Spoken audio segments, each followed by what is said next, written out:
in this course, we would like to study MergeSort as an example of an algorithmic technique called divide and conquer. So MergeSort is an algorithm that uses an algorithm design technique called divide and conquer. So it will be, MergeSort will be one of multiple examples that we will study. Divide and conquer.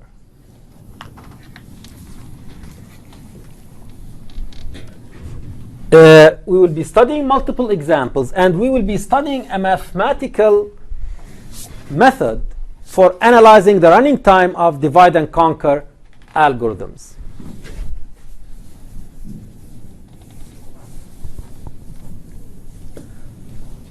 Okay, so divide and conquer in general, it means you have a problem and you solve this problem by dividing this problem into smaller subproblems.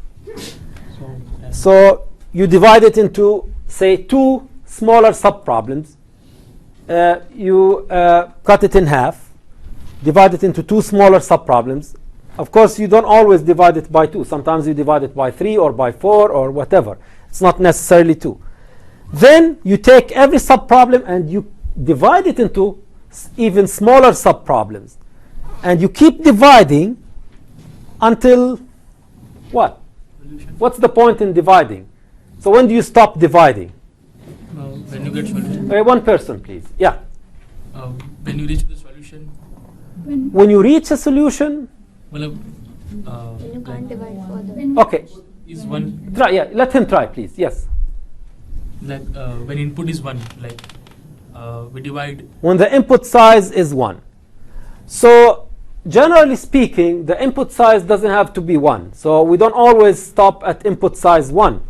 But we stop at an input size that is small enough that can be solved immediately. So we just keep dividing until the size of the input becomes so small that we can solve it quickly without any effort. In sorting, if we keep dividing until the size becomes 1, then 1, we can solve it trivially. In fact, we don't have to do anything. If you have an array of size 1, then whatever number you have in that array, this array is already sorted. So you don't have to do anything. Okay? So now what if you, in MergeSort, what if you stop at size 2? Can you stop at size 2? Then we have to sort. Yeah, exactly. So you can stop at size 2. So if you have, for example, 3 and 5, you don't do anything. But if you have 7 and 2, then what do you do? You swap them. So this is trivially easy. This is so easy that you don't have to do anything at all. This is, the next easier size where you have to do something. You may have to do a swap. You may have to do one swap to solve it. So you just keep dividing until you get to a size that is small, so small that you can solve it easily, but not necessarily with, with 0 effort. It could be with little effort. Okay, so if we look at this example of MergeSort, so let's do 2, 5, 1, 7, 3, 9, 6, and 4. So this is index 0, 1, 2, 3, 4, 5, 6, 7.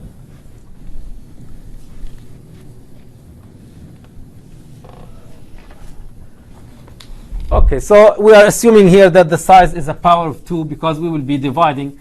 By the way, many of you may be wondering what will happen if the size is not a power of 2.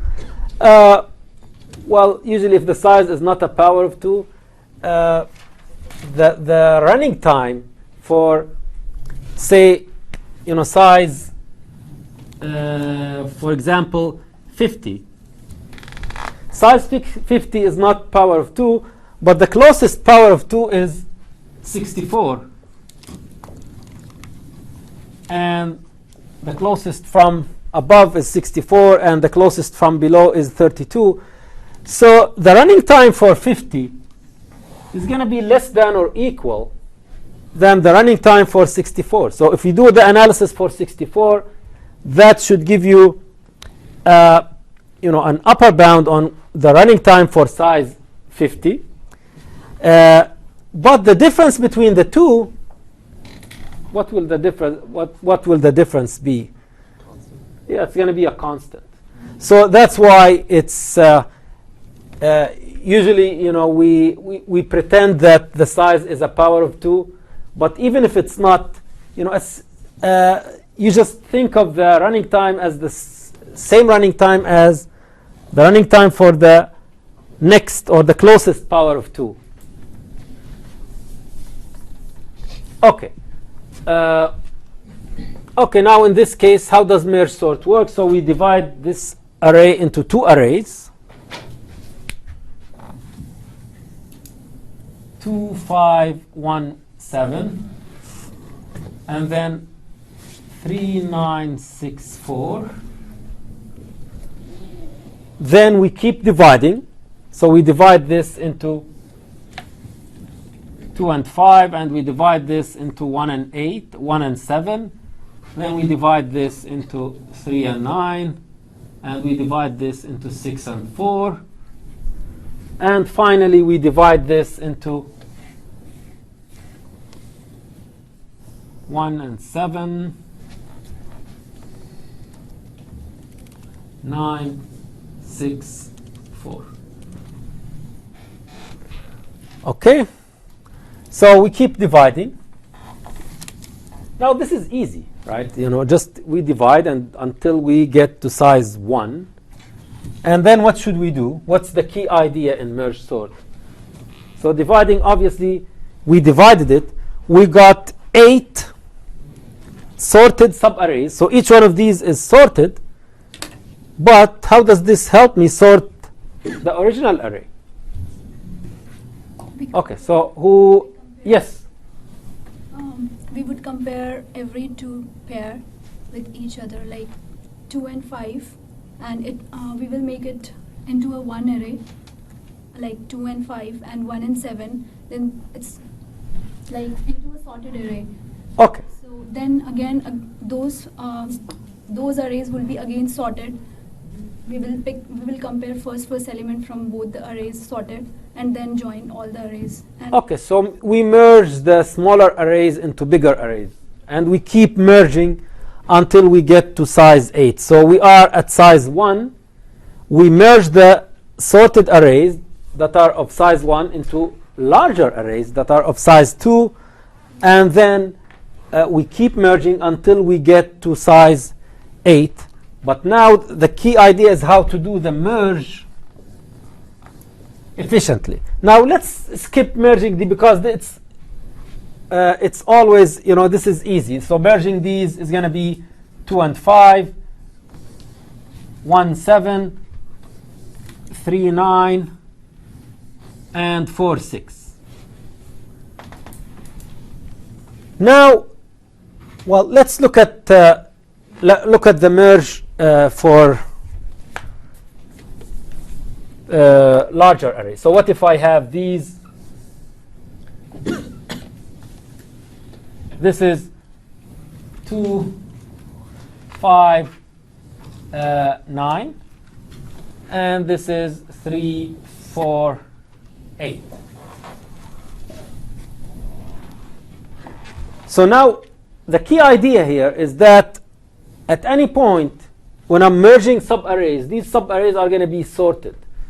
Because here, this is sorted, this is sorted, this is sorted, and this is sorted. Now, what's the algorithm for merging? What's the algorithm for merging? So the key idea in MergeSort is to figure out how to merge these two sorted arrays efficiently. So what's the idea? What's the general idea for merging these two arrays? We compare the first elements in both the arrays, and the smaller one we pick it out. Yeah, exactly. So you have a pointer here and a pointer here, and you compare the first with the first, taking advantage of the fact that both are sorted. So the smallest in the array that will result from the merge is going to be the smaller of these two. So it's going to be 2. Then what do I do? We shift the pointer first. Yeah, then I point at 5. Now I compare 3 and 5, and 3 is smaller, so I put 3. Then I change this pointer to 4. I compare 4 and 5. Now 4 is smaller, so I put 4. And I change this pointer. Then 5 is smaller. So 5 and 8. 5 is smaller. And 8 and 9. 8 is smaller, so I move the pointer here. So now I am comparing nothing with 9. So this nothing we'll discuss the details of this nothing, comparing nothing with 9. We'll discuss the details later. But for now, it's 8, nothing versus 9. 9 wins, and we are done. Okay?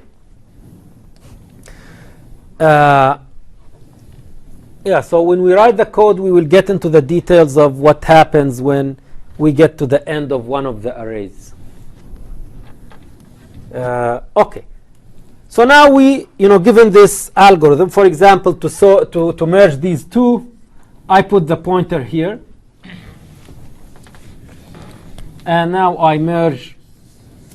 1 is smaller, so I put 1. Then I move the pointer. Now I am comparing 2 with 7. 2 is smaller, so I move this pointer, advance this pointer. Then I'm comparing 5 with 7. 5 is smaller, so I advance this pointer. Then I compare 7 with nothing. 7 wins. And I do the same for this, and that will give me 3, 4, 6, 9. Then again, I do the final merge.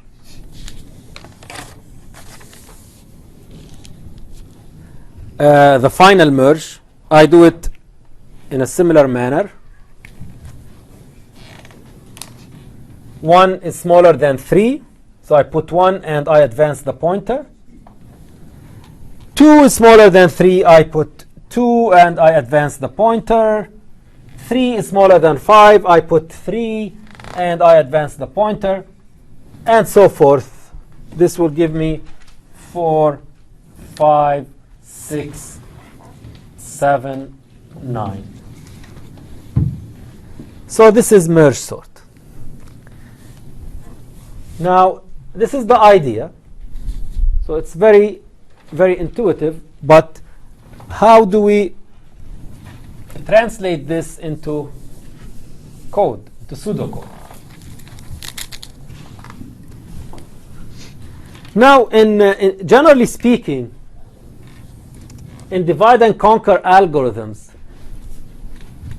the natural way of implementing a divide and conquer algorithm is using recursion. And why is that? Why is recursion the natural way of implementing a divide and conquer algorithm?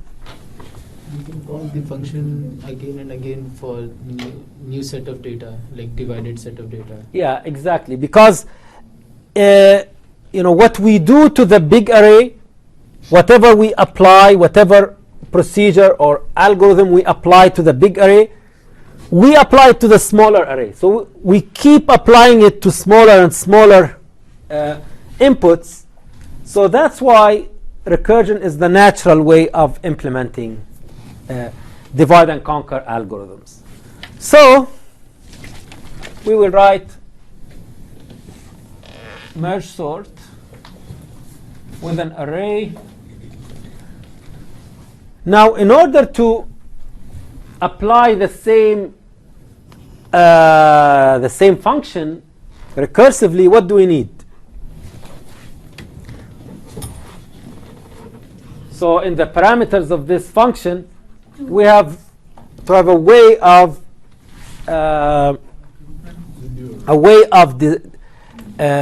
determining the size, expressing the size of the input or which part of the input we want to process. So in this case, we will put P and R. So P is the start index and R is the end index. So basically at every step in the algorithm, it will be processing an array that goes from P to R. So initially, P is going to be this and R is going to be this. Then it will divide itself into two parts. Then P will become this and R will become this. Then what will happen?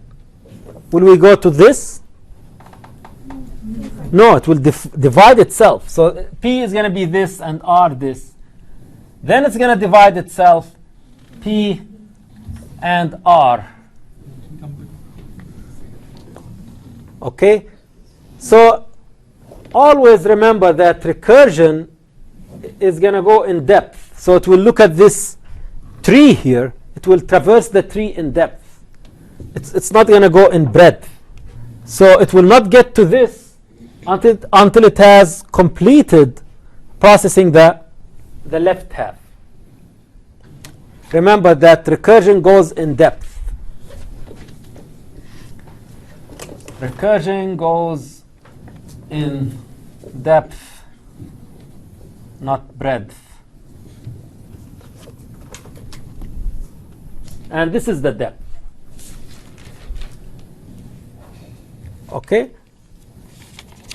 Because in fact, recursion is implemented by a stack. So it's based on the system. It implicitly uses the system stack.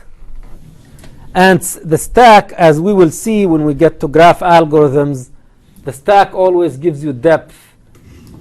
And to get breadth, which data structure should you use?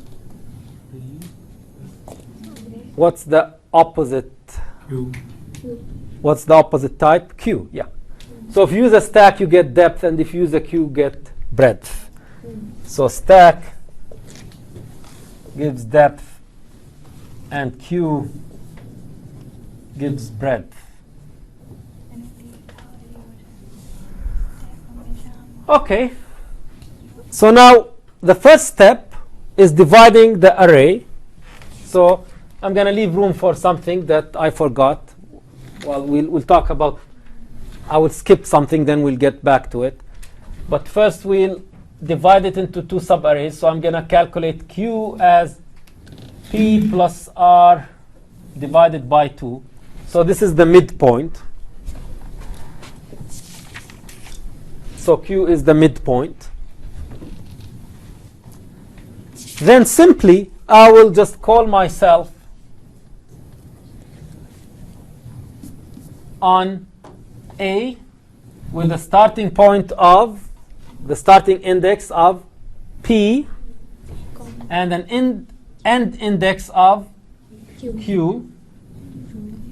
Then I will call myself again MergeSort with A and Q plus 1 and R.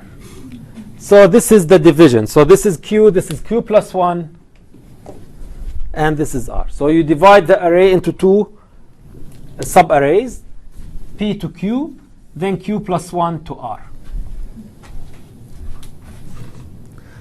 Okay? And then what do I do? So this sorts the left array, this sorts the right subarray, and after sorting the left and sorting the right, what do? We merge them. Yeah, so we call merge, and this merge takes A and P and Q and R. Now before we write the merge routine, what did I forget? Comparison. What's that? So merge is what combines them. But what did I forget? Sorting. Sorting. You have to check if P and R are same to stop the. Yeah, so we need a base case, right? If recursion always requires a base case. If you don't have a base case, then recursion will never stop. So we have to stop, and in this case, Don't stop. the base case is when the size becomes 1, and size 1 is when P and R are equal.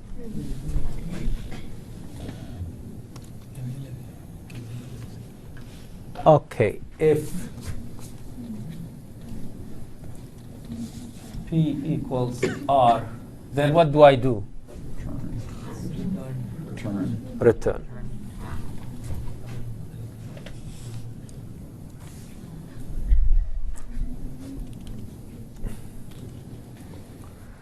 Okay.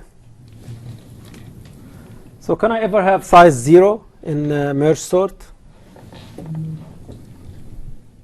No, you can't have size 0. But in QuickSort, you may have size 0. When we get to QuickSort, you may have size 0. Okay. So now this is the main routine. It remains to write the merge routine.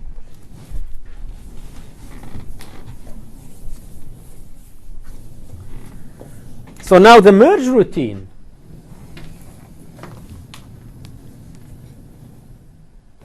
of A, P, and Q and R. Okay. So the merge routine is going to get an array like this between P and R with Q. So it's going to get an array like this. And it needs to merge it. And this is sorted, and this is sorted. So merge, whenever merge is called, the two subarrays are sorted. So this is sorted, and this is sorted. Now, if you start thinking about merging two sorted arrays, it will, this is 2, 5, or maybe we can use this example. 1, 2, 5, 7, 3, 4, 6, 9. Now, it will not be possible to merge them in the same array, right? So it's, you take the smaller of them. Well, in this case, the smaller is 1, and the next smaller is 2. But when you put the 3, 3 should go here, right? So the 3 should go here. Now, what will you do with the 5? And you don't know how many items here you will be overwriting. So in general, you could be overwriting an unlimited number of items, in the worst case n, right? So you may be tempted to say, okay, I will save 5 in a temporary, but then it may not be sufficient to save 5. So it may be you have to save 5 and to save 7 and to save many items. So you are not guaranteed to need only 1. Which means that you will need another container. Okay, so you need another container. So one way of doing it is to create two temporary arrays, left and right.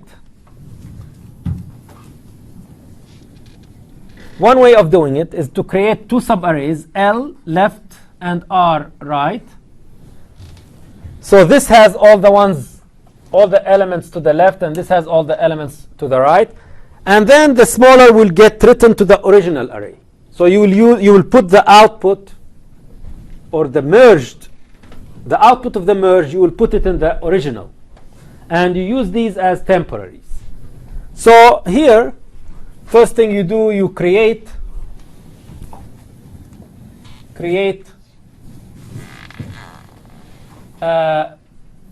two temp arrays, L of size what, and R, let's write it here, L of size and R of size yet to be calculated. So what's the size in general? You know, given that you have a P, Q, and R, what will be the size of L in general? Q? No, it goes from P to Q. Remember that P is not necessarily 0. Q minus P. Hmm? Q minus P. Q minus P is almost correct. Plus 1. Yeah. So Q minus P plus 1. Because if Q and P are the same, the answer should be 1, not 0. So it's Q minus P plus 1. So let's do it.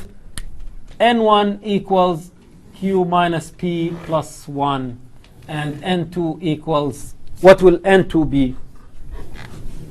R minus Q. R minus Q. Okay, so this is of size N1, this is of size N2. And then I will scan this. I will need 3 indices. One index to go through the original array that will receive the sorted output, and one index to go through L, and one index to go through R. So let me call the index here I, the index here J, and the index here K. So in this case, I will start I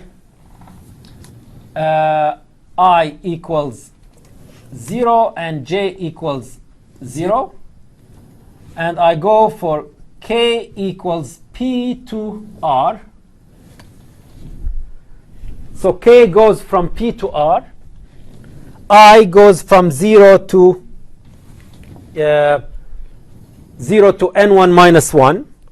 So it goes from 0 to N1 minus 1. And J goes from 0 to N2 minus 1. And I pick the smaller one. So if what do I compare?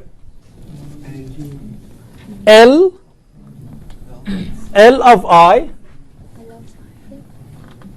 with R of J. So if L of I is less than R of J,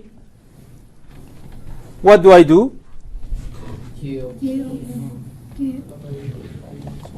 Yeah, exactly. So the original array, A of K equals L of I.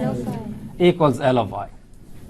Remember that I will be putting the output of the merge into the original array. So A of K gets L of I if L of I is less than R of J. Then what do I do?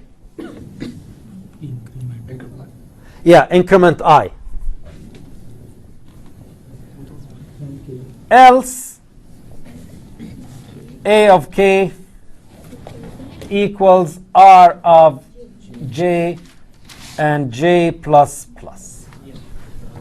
So this is almost correct. So if you write this code, if you implement this code, if you translate it into a programming language and run it, it will crash. So, okay. So why will it crash? What are we missing here? Condition. You could access the array element illegally if the I or J goes above the. Yeah, exactly. We're not doing anything if I and J go reach the end. So when one of them reaches the end, so when I gets here, one of them will finish before the other. So in this case, I will finish before J. So I will get here, right? Now when I reaches this point, we're not doing anything to prevent it from reaching this point. So we will be comparing 9 with L of an unallocated. So we're going out of bound. L of N1. L of N1 is invalid. It's not allocated. So it's going to have garbage in it. So now there are multiple ways of handling this. Well, there are at least 3 ways of handling this. I will describe them. Well, let's see if you can There are at least 3 ways of handling this. So give me one way of handling this.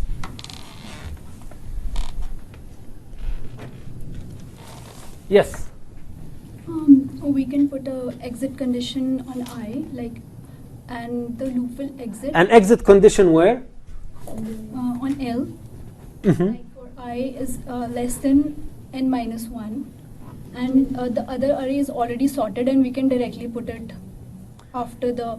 Yeah, exactly. So we can add a condition. So we should we add this before this if or after? Before. Before, yeah. So we just add something like if I is greater than, or if I equals n1, because remember L goes from 0 to n1 minus 1. So n1 is invalid. So if it's n1, just take what?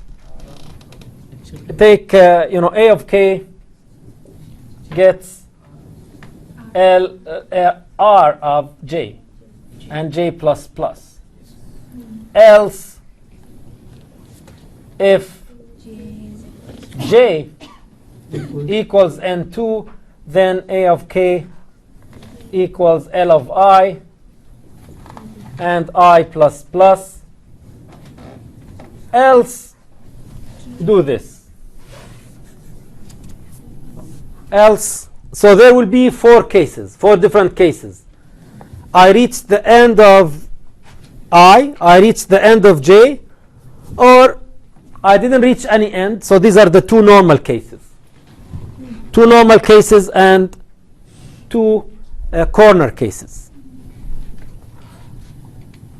Okay, so what if we want to avoid having 4 cases? Can we solve it? Can we do it elegantly with only 2 conditions, with only 2 cases? Yeah, so what can we do? Adding a condition in this first if only. So without adding conditions. So I don't want this blue thing. I don't want to add 2 different cases. So can we do it without adding cases? Can you use for loop? So this will work. This will work fine. So this is correct, but I'm looking for a more elegant solution, or a more compact solution that doesn't do this. So here, when I'm comparing 9 with x, so the solution is to make this x valid by allocating an extra element and then putting the value here that will always give me what I want. What's the value that will always give me what I want in general? Well, there is no infinity. 0. Yeah, well, in fact, in pseudocode we write infinity, but infinity in pseudocode means a sufficiently large number. And a sufficiently large number depends on the algorithm. So we will be writing infinity, but the meaning of infinity is going to be dependent on the algorithm. So here, what is infinity? What is a sufficiently large number? Value of MergeSort, like greater than 9. Greater than 9. So is it in general the largest value in the right array plus 1? Any greater than The maximum. the maximum. Yeah, the maximum of the 2, because we will not necessarily, the larger number is not necessarily be in R. It could be in L. Okay, so to solve this, create 2 temporary arrays of size n1 plus 1 and n2 plus 1. And then let large be large equals maximum of L of n1 minus 1 and R of n2 minus 1 plus 1. Okay. And then I set L of n1 to large and L of n2 to large, sorry, R of n2 to large,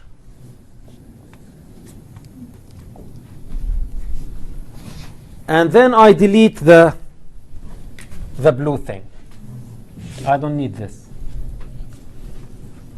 Just it will work automatic. So it will be comparing with this, but I will put here, so in this example, what will this value be? So I will put a 10 here and a 10 there. So I will pad this with a 10 and I will pad this with a 10. Where did the 10 come from? It's the larger of these two numbers plus 1.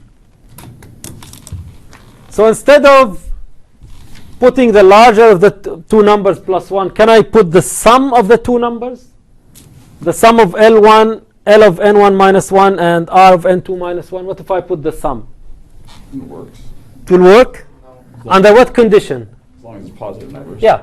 It will work as long as they are positive. But if they are not positive, then it will not work.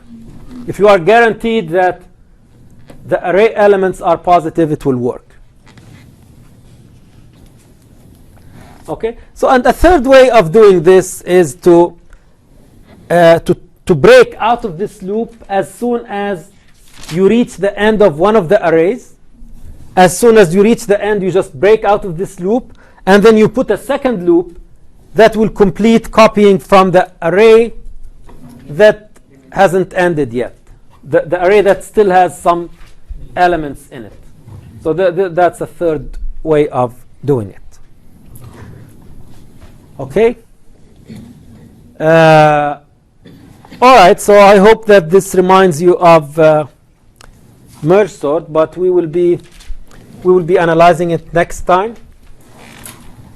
Any questions on today's lecture?